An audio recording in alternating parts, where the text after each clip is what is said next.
બોડેલી લાઈવમાં આપનું સ્વાગત છે। નસવાડી તાલુકાના ડુંગર વિસ્તારના આવેલ એક ગામની મહિલા પર દુષ્કર્મ હત્યા કરવાનો પ્રયાસ કરવાનો એક વ્યક્તિએ પ્રયાસ કર્યો હતો અને પોલીસે ઝડપી પાડ્યો છે। નસવાડી તાલુકાના જંગલ વિસ્તારમાં મહિલા પર દુષ્કર્મ અને હત્યાનો પ્રયાસ કરવામાં આવ્યો હતો। આ અંગે ગ્રામજનો દ્વારા પોલીસ મથકે પહોંચી પ્રદર્શન પણ કરવામાં આવ્યું હતું।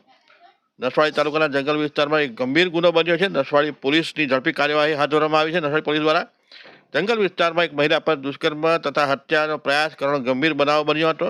20 ફેબ્રુઆરી 2026ના રોજ નસવાડી તાલુકાના એક ગામની સીમમાં આવેલ જંગલ વિસ્તારમાં મહિલા એકલી હતી ત્યારે વિકેશભાઈ ઉર્ફે વિકો નારાયણભાઈ બીર એની પર દુષ્કર્મ કર્યો હોવાનો આરોપ છે। બનાવની જાણ થતાં નસવાડી પોલીસ તાત્કાલિક હરકતમાં આવી અને કલાકોની અંદર જ આરોપીને ઝડપી લીધો છે। હાલ પીડિત મહિલાની સારવાર ચાલી રહી છે। પીડિત પરિવાર નસવાડી પોલીસ સ્ટેશન ખાતે બેસીને આરોપીને કડક સજાની માંગ પણ કરી છે।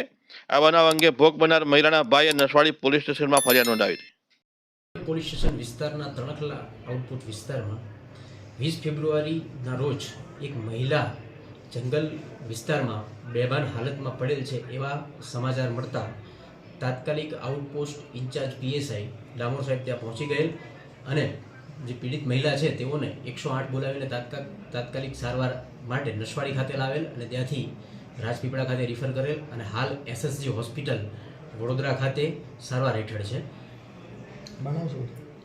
બનાવની વિગત એવી છે કે જે મહિલા છે એની સાથે દુષ્કર્મ થયેલું છે એવા જે દુષ્કર્મનો આરોપી છે એ વિકેશ નારાયણભાઈ ભીલ જેઓને પોલીસ દ્વારા તાત્કાલિક પકડવામાં આવેલ છે અને હાલ આરોપી રિમાન્ડ હેઠળ છે। પરિવારજનો જે આક્ષેપ છે કે તો તેઓને પણ પકડવામાં આવશે। તપાસ હાલમાં ચાલુ છે।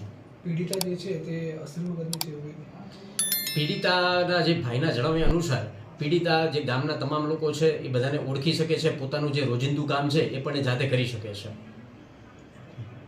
ઓકે